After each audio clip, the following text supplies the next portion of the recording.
Salut, c'est Voyou sur Avranches FM.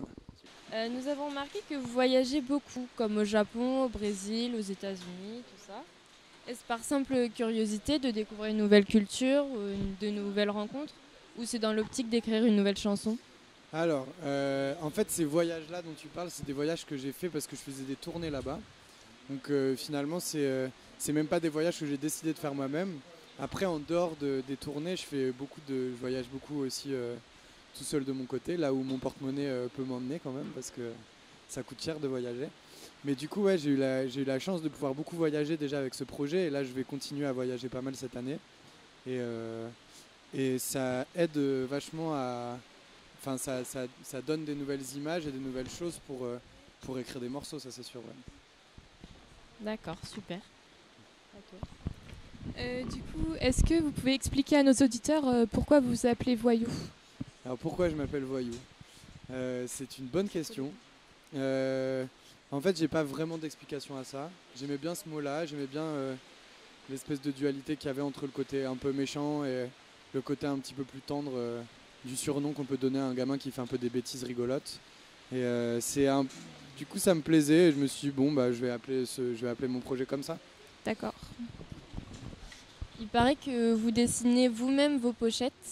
Donc, Alors, pas toutes les pochettes. Je fais beaucoup de dessins, même que je poste sur Instagram et tout ça, mais j'ai fait la pochette de mon EP, je l'avais dessinée à quatre mains avec un ami dessinateur de BD à moi qui s'appelle Cyril Pedrosa. Et la pochette de l'album, c'est pas moi qui l'ai dessinée. Enfin, d'ailleurs, c'est une photo, donc c'est même une photo qui a été shootée par une amie à moi qui s'appelle Camille Drone. Et une illustratrice qui s'appelle Oran Sigal qui a fait des dessins dessus.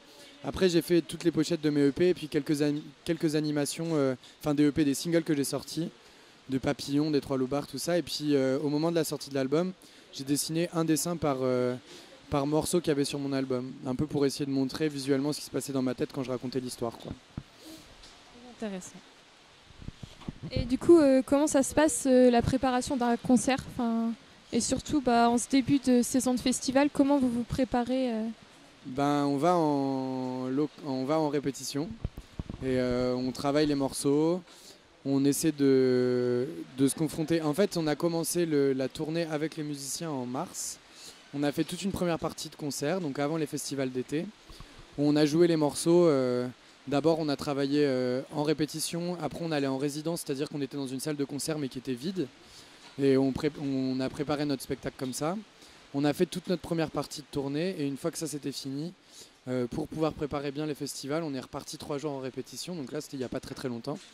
Et on a changé plein de trucs dans le set pour aussi l'adapter à des sets plus courts parce qu'en festival tu joues un peu moins longtemps. Ouais. Et puis aussi un peu plus énervé parce que tu joues devant des gens un peu plus énervés aussi de temps en temps. D'accord. Et par rapport à vos tournées, comme vous disiez tout à l'heure, c'est vous qui choisissez les endroits où vous allez ou... Alors non, pas du tout. En fait, j'ai un tourneur qui s'occupe de ça. Et souvent, c'est même pas lui qui choisit. Lui, il va démarcher des salles de concert. Mais il y a des salles de concert qui vont le démarcher aussi. En général, maintenant, tu sais, avec Internet et tout, il y a des datas et tout ça. Et les gens, ils voient où est-ce que tu es écouté. Si jamais il y a des gens qui vont potentiellement venir à ton concert parce qu'il y a des gens qui écoutent sur Spotify ou sur Deezer. Et du coup, les programmateurs décident, ou même parfois parce qu'ils ont eu un coup de cœur pour le projet et qui décident de le faire jouer dans leur ville. Souvent, tu as beaucoup de programmateurs de villes qui viennent dans des festivals comme les Transmusicales ou comme le Printemps de Bourges, qui sont vraiment des festivals destinés aux professionnels de la musique. Et il y a plein de programmateurs de salles qui viennent et qui regardent plein de spectacles et qui décident après, genre ça, j'ai trouvé ça super, j'aimerais bien le faire jouer dans ma salle. Et c'est comme ça que tu te retrouves à arriver dans plein de villes différentes et parfois même dans plein de pays différents. D'accord. Comment vous gérez le stress avant un concert et est-ce que vous avez un rituel avant de monter sur scène? Alors on a un rituel avec le groupe, mais vu que c'est notre rituel, eh ben, on va le garder pour nous. Mais en gros, on a notre petit rituel à nous pour vraiment se mettre en condition avant de monter sur scène. Après, pour gérer le stress, la meilleure chose, c'est d'essayer de se mettre dans son concert déjà avant qu'il commence, c'est-à-dire à chanter, bouger. Moi, un truc qui m'aide vachement, par exemple, c'est de me changer, de mettre ma tenue de scène avant de monter sur scène, par exemple. Ça va m'aider, tu sais, à quitter mon personnage de la vie de tous les jours Ouais. et à rentrer dans la peau de Voyou qui va monter sur scène et faire des bêtises, quoi. Et qu'est-ce qui vous passionne dans votre métier Qu'est-ce que vous adorez faire le plus? Ben, j'aime bien le fait de voyager beaucoup, de rencontrer plein de gens différents. Après, moi, j'adore les concerts et tout ça, c'est un truc qui me plaît beaucoup. Ça a été mon métier pendant très longtemps, c'est-à-dire que j'étais pas tant en studio, j'étais beaucoup en concert, en tournée avec d'autres groupes. Et du coup, ça, c'est une partie à la fois que je connais maintenant très bien, et donc du coup, je m'en lasse pas, mais en même temps, ça fait vraiment partie du travail, un truc plus quotidien. Et à la fois, avec ce projet-là, je passe beaucoup plus de temps en studio d'enregistrement. Et ça, c'est une partie qui me plaît vachement.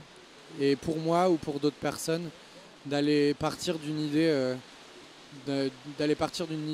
qu'elle soit dans ma tête ou dans celle de quelqu'un d'autre, de partir de ça et de créer un morceau qui va finir dans les oreilles des gens, et ben c'est assez chouette, je trouve.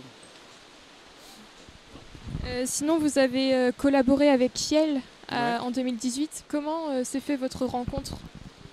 Alors on s'est rencontrés parce que on s'était déjà rencontrés avant. Elle est venue me voir au Transmusical à Rennes. Et après, moi, je suis allé chez elle pour faire de la musique pour elle. Et ça s'est hyper bien passé, c'était chouette, on a fait de la musique ensemble, mais des choses qui n'ont rien à voir. Et après, moi, je suis allé écrire de la musique au Pays Basque.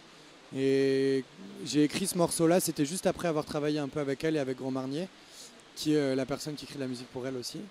Et j'ai écrit ce morceau, Les bruits de la ville.